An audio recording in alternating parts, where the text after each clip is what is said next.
வணக்கம். நான் திருவண்ணாமலையிலேருந்து Radhika. First time Chaitanya யாத்ராவில் Ramayana Yatra வந்திருந்து 17 தொடங்கி இன்னைக்கு 25ஓட முடிச்சிருக்கோம். சீரும் சிறப்பமாக ராமாயண யாத்திரையை முடிச்சுட்டு வந்திருக்கோம். எங்கள் யாழ்ப்பாணத்தில் தொடங்கணும். வடக்கில் யாழ்ப்பாணத்தில் தொடங்கி தெற்கில் கலி பகோடா சஞ்சீவனி பர்வத்தம் வரைக்கும் எல்லாம் சீரும் சிறப்புமாக நாங்கள் தரிசனம் பண்ணுறதுக்கு உதவி பண்ண சைத்தன்யா யாத்ரா பிரபு எல்லாருக்கும் மிக சிறப்பான நன்றியும் வணக்கத்தையும் தெரிவிச்சுக்கிறேன். வணக்கம். ஐ எம் ஃப்ரம் ஷக்கிலா மலை, சேலத்துலேருந்து வந்திருக்கேன். இவங்களோட யாத்ரா சைதன்யா யாத்திரால ரொம்ப நல்லா கூட்டிட்டு போறாங்க அப்படின்னு என்னோட ஃப்ரெண்டு மூலியமா தெரிய வந்தது. ஸோ நான் உடனே எங்கள் ஃப்ரெண்ட்ஸ் இவங்க 2 பேரும் நாங்கள் எல்லாமே ஒன்றா சேர்ந்து தான் யாத்திரா போவோம். ஸோ அவங்களுக்கு சொன்னேன். ஸோ நாங்கள் 3 பேரும் இந்த ராமாயண யாத்ரா ஸ்ரீலங்காது போயிட்டு வந்திருக்கோம். ரொம்ப நல்லா கூட்டிட்டு போனாங்க. அருமையா இருந்தது. பெரியவங்களாகட்டும் சின்னவங்களாகட்டும் நல்லா கவனிச்சு ஃபுட்டு எல்லாமே சேஃபா போயிட்டு சேஃபா வந்தோம். அதுவும் இல்லாம சில விஷயங்கள் நமக்கு தெரியாது. அவங்க சொல்றதுல நாங்க நிறைய தெரிஞ்சுக்கிட்டோம். ஸோ ரொம்ப பியூட்டிஃபுல், ரொம்ப நல்லா இருக்கு. நீங்களும் யாரும் மிஸ் பண்ணாதீங்க. இது ஒரு நல்ல வாய்ப்பு நமக்கு இதை பத்தி எல்லாம் தெரிஞ்சுக்கிறதுக்கு. இந்த புராணங்கள் எல்லாமே நம்ம தெரிஞ்சுக்கணும்.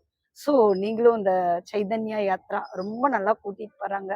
உங்களுக்கு முடியும் டைம் கிடைக்கிறப்ப கண்டிப்பா அவங்களோட போய் ஜாயின் பண்ணிக்கோங்க. தேங்க்யூ. வணக்கம். ஜானகி, சென்னையிலேருந்து நான் இந்த ராமாயண யாத்திரையில் பங்கெடுத்துக்கிட்டேன்.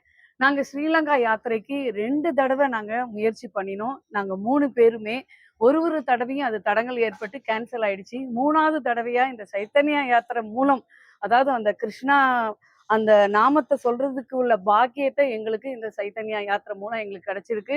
இதுல போன பிறகுதான் எனக்கு இந்த ராமாயண யாத்திரையே முழுமை அடைஞ்ச மாதிரி இருக்கு. இதே இது நான் வேற ஒரு டிராவல்ஸ்ல நான் போயிருந்தேன், அது நல்லதுக்காக தான் எனக்கு தடைப்பட்டிருக்கு. வேற ஒரு டிராவல்ஸ் மூலம் நம்ம போயிருந்தோம்னா இவ்வளவு கோவிலை கவர் பண்ணியிருக்க மாட்டோம்.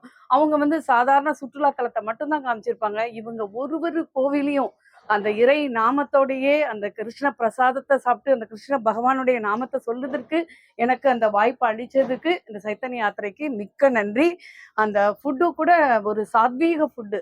அந்த பக்கத்துல வேற ஏதாவது இருந்தா கூட ஐயோ சே அப்படின்னு சொல்லிட்டு திரும்புற அளவுக்கு ஒரு அசைவக்காரருக்கு கூட அந்த சைவமா மாத்தக்கூடிய ஒரு சக்தி இந்த ஃபுட்டுக்கு இருந்திருக்கு. ரொம்ப நல்லா இருந்துச்சு ஃபுட்டு. நான் மனம் திறந்து நான் சொல்லக்கூடிய வார்த்தைகள்.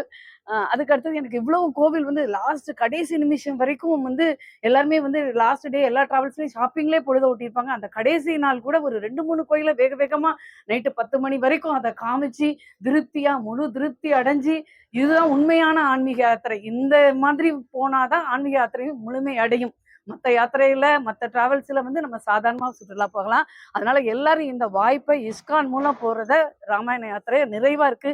அதுலயும் ஆன்மீக சொற்பொழிவு அது போர் அடிக்கிற மாதிரி கூட இல்லை. அது திருப்பி திருப்பி கேட்கணும். அடுத்தது இந்த காண்டம் அந்த காண்டம் ராமாயணத்தை முழுமையா தெளிவா ரொம்ப அழகா கோர்வையா அவர் சொன்னது அப்படியே ரொம்ப தெரியாதவங்களும் தெரிஞ்சுக்கிற மாதிரி. எப்பவோ கேட்டது எப்பவோ கம்பராமாயணம்னு சொல்லிட்டு ஒரு செய்யுள்ள நம்ம படிக்கும் போது 10ஆவதோ 12ஆவதோ படிக்கும் போதுதான் படிச்சிருக்கோம். அதுக்கப்புறம் அதை கேட்கறதுக்கு ஒரு வாய்ப்பு இல்லை. அந்த சொற்பொழிவை இந்த வயசுல, அதுவும் அந்த ராமாயண யாத்திரை போகும்போது அதை கேட்கும் போது அப்படியே புல்லரிச்சுது. அத்தனை காண்டத்தையும் ஒரு நல்ல ஒரு சுருக்கத்தோட ரொம்ப தெளிவா அழகா நல்லா சொன்னாரு. அதை கேட்கக்கூடிய பாக்கியம், ராமாயணத்தை கேட்கக்கூடிய பாக்கியம் கிட்டுச்சு. அதே மாதிரி அந்த சீதை, அந்த இலங்கை, அந்த தலத்தை மிதிக்கும் பொழுது அந்த புண்ணியத்தை எல்லாத்துக்கும் எங்களுக்கு வாரி வழங்கின சைத்தன்ய யாத்திரைக்கு மிக்க நன்றி.